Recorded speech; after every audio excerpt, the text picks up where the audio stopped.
साल 2024 अब विदा होने वाला है।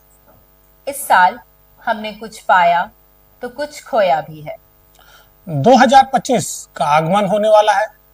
अब 2025 नया साल सामने है।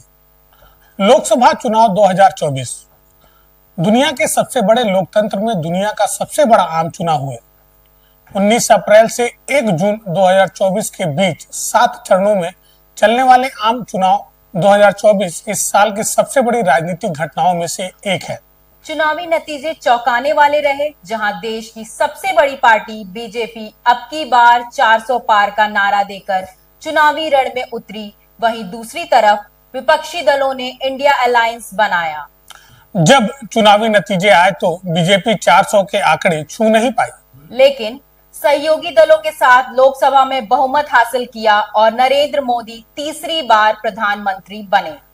जम्मू कश्मीर विधानसभा चुनाव। इस चुनावी साल में जम्मू कश्मीर में हुआ विधानसभा चुनाव भी ऐतिहासिक रहा।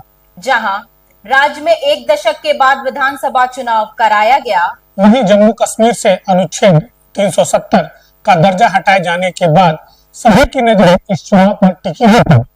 अगर चुनाव की बात करें तो यहाँ के मतदाताओं ने खुलकर वोटिंग कर भारत गणराज्य के लोकतंत्र में अपनी सहभागिता दी। इस चुनाव में उमर अब्दुल्ला के नेतृत्व में नेशनल कॉन्फ्रेंस ने शानदार वापसी की और उमर अब्दुल्ला को राज्य का सीएम बनाया। वायनाड भूस्खलन। 30 जुलाई को केरल के वायनाड जिले में एक भीषण भूस्खलन हुआ, जिसने कई किलोमीटर के इलाके को तबाह कर दिया। इस त्रासदी में 231 से ज्यादा लोगों की मौत हुई।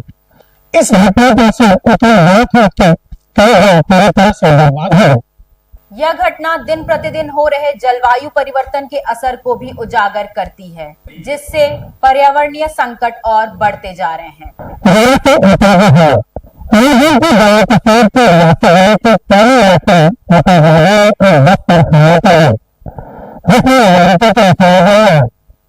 यह घटना उस समय हुई जब बस क्षेत्र में एक पहाड़ी रास्ते पर शिवखोरी से कटरा जा रही थी। तभी आतंकवादियों ने बस को निशाना बनाकर गोलियां चलाईं।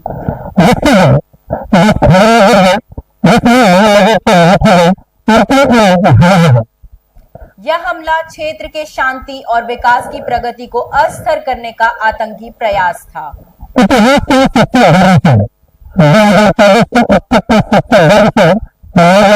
जलवायु परिवर्तन के कारण वैश्विक तापमान में रिकॉर्ड वृद्धि देखी गई है और भारत भी इससे अछूता नहीं रहा।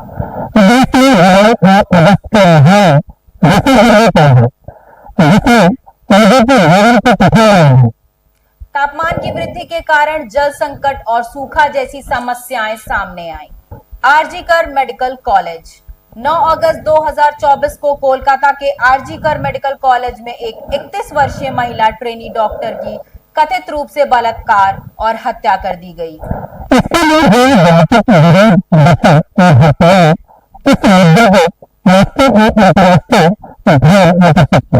घटना के आरोपी संजय रॉय को पुलिस ने गिरफ्तार किया। वहीं कॉलेज के तत्कालीन प्रिंसिपल संदीप घोष पर भी शिकंजा कसा गया।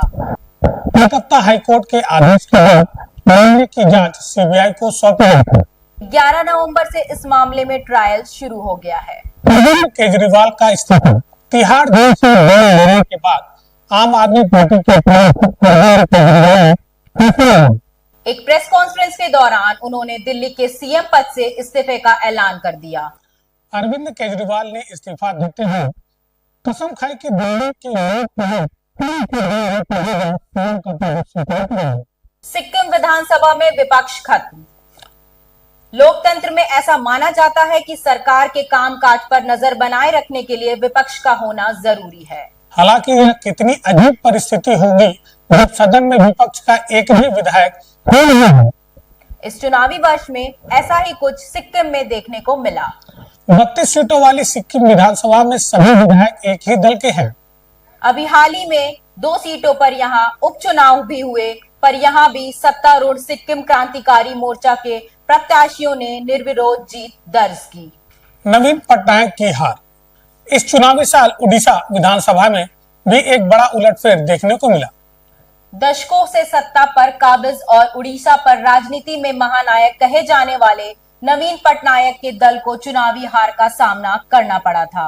ओडिशा विधानसभा चुनाव 2024 में भारतीय जनता पार्टी ने 78 सीटों से शानदार जीत हासिल करते हुए राज्य में सरकार बनाई, जबकि सत्तारूढ़ पार्टी 51 सीटों पर सिमट गई।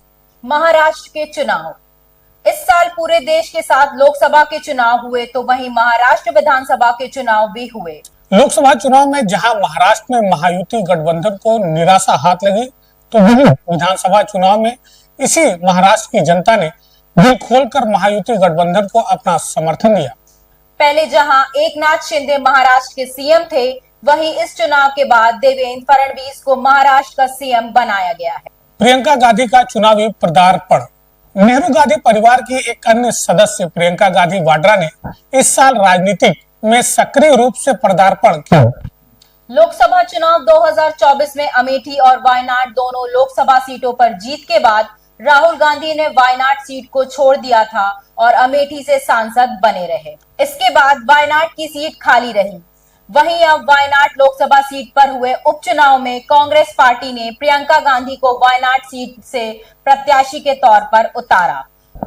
इस उपचुनाव में प्रियंका गांधी ने 4 प्रतिशत